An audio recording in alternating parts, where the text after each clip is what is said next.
Before we get into the video, make sure y'all like, subscribe if you're new. I mean, come on, what are you doing? If you're not subbed to me by now, my content is fire for Transformers news videos, stop motions, tour reviews, tour photography breakdowns, music occasionally. My Instagram is linked down below.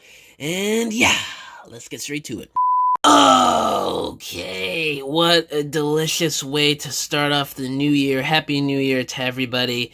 But what I really want to talk about in this video is Rise of the Beast Studio Series Leader Class Scourge. We have our first image of it.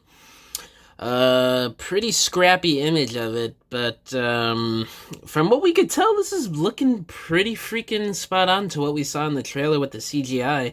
Like, I don't know why the person that took this photo had to put some weird watermark on it to try and feel all special and significant when you're just taking a picture of a toy that doesn't come out for another few months, but okay. But yeah, this is looking dope. I don't know how tall this guy's going to be or how big he's going to be, obviously, but he is supposed to be a leader class, so I am expecting him to be at least maybe 7.5 inches tall. Judging by the trailer, he is a pretty tall and lanky bot, so they definitely got the shape of his body down, the lankiness, and hopefully the height too. And he has his blade that he seemingly stabs Bumblebee with in the trailer, and then he has his cannon that I think we see him use in the trailer too. I think when he's falling off the bridge when Mirage is chasing Nightbird, you see his cannon for a quick second, and I think in another scene or two as well, but I can't really remember. It's been a couple of weeks since I watched the trailer, but he's got a lot of chainmail around him, like chains and stuff. You can sort of see on his thigh there, and then on his wrist before the big meaty claws, if you get that reference from SpongeBob. And it looks like he's got some articulation there at the base of the claw fingers and in the middle and at the end of the claw fingers. So it looks like 3 points of articulation on each claw finger, it seems like. But I don't know, obviously the picture is blurry as hell, so can't really tell. But I mean, he's got a good amount of accessories. You know, he's got the circular cannon thingy, and he's got his big blade. So I'm hoping he's got a bit more going on with him, unless if his transformation is very complex, and he's, of course, a tall Voyager. Which it seems like there's a lot going on in the transformation. The person who got a hold of this figure seems like they couldn't finish transforming it, so they just did it halfway and took a picture of it. Like, well, you guys get what this is. You guys understand. But, I mean, this is cool. The head sculpt looks like what we saw in the trailer from what we could tell. There's some orange clear plastic, some gold paint, some silver. There's also some asymmetrical design work going on. You could see in the pelvis area and then the thigh area. And I really like the chain details too, like I mentioned earlier. They're sort of like goldish coloring, it looks like. You can see it on the wrists, on the thigh, on the forearm, and it looks like there's a chain, this time a gray one, like split right down in the middle of where those two tires are. That's what that looks like, but I'm not too terribly sure. There were chains all over him in his CG model in the trailer, so I'm very glad they carried that over in some form of fashion. I mean, that's at least what it looks like to me in these crappy photos. It could just be like dry brushing of some scratched black paint on him or something, who knows? And they just highlighted that detailing in gold, I don't know, but I'm hoping it's the chains. And he's got the translucent orange on him for the windows. I hope there's not a lot of translucent plastic. I mean, this is a $60 Voyager. I don't want a bunch of flimsy translucent on this guy. He's got smokestacks. Hopefully they maybe store on his back, sort of like Optimus.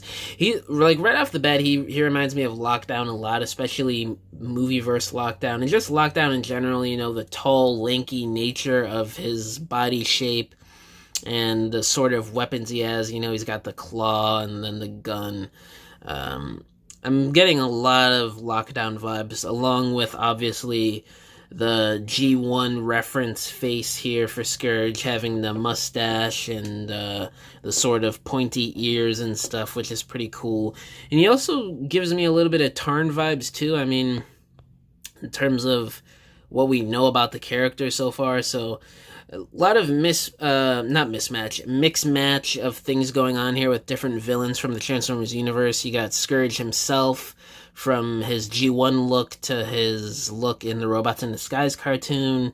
You got inspirations from Lockdown and Tarn in there, so a lot of stuff going on with this character that I really do like. And I've seen some people already. I mean, these images just came to us like 15-20 minutes ago at the time of this recording, and people are already complaining about the drab coloring and the lack of vehicle mode kibble on the robot that we saw in the CG model, and they're likening it to what we saw in Bayverse, specifically Age of Extinction and The Last Night, and they're equaling that to this movie automatically being trash and having too much Michael Bay influence, which, I mean, okay, that's your opinion, but that seems like a pretty trashy way of dogging a movie that we've only seen 2 minutes of footage of so far and like a handful of toy merch. So, I mean, that's good for you, I guess. That's your opinion, but that's a trashy opinion. And I really like the way this looks. I don't know. There's not too much else for me to say. It's just one image with some watermark on it. But, this makes me even more hyped for the Leader Class Optimus Primal that's coming. What I really want them to do is a Leader Class Rise of the Beast Optimus Prime. I don't want to... I mean, if they could do a Leader Class for freaking Scourge, the main villain, they could do a Leader Class for Optimus Prime, the main hero of the movie. And especially if they're doing one for Optimus Primal, too. There definitely should be, unless if the third leader, I literally just thought of this, unless if the third leader is Transit, the bus Decepticon that shows up in the beginning of the movie. Who knows? We don't know the full lineup for, I think we have the full lineup for 2023 Studio Series, but maybe next year, Transit may be taking up the third slot for late this year. I'm still thinking it's 2022. For later on this year, early next year, for the third Rise of the Beast Leader Class, maybe. I don't know, but that's just speculation. But, yeah, I'm pretty happy. I don't know why it zoomed in on his pelvis, but, yeah, I'm pretty happy with how this came out. Let me know down in the comments below what you guys feel about this so far. I mean, it's crappy one image, but there's enough you could tell so far to get a generalization going on. But yeah, let me know down in the comments below how you guys are feeling about this, and I'll see y'all in the next video. Happy New Year. Bye. Congratulations, you have made it to the end of this video.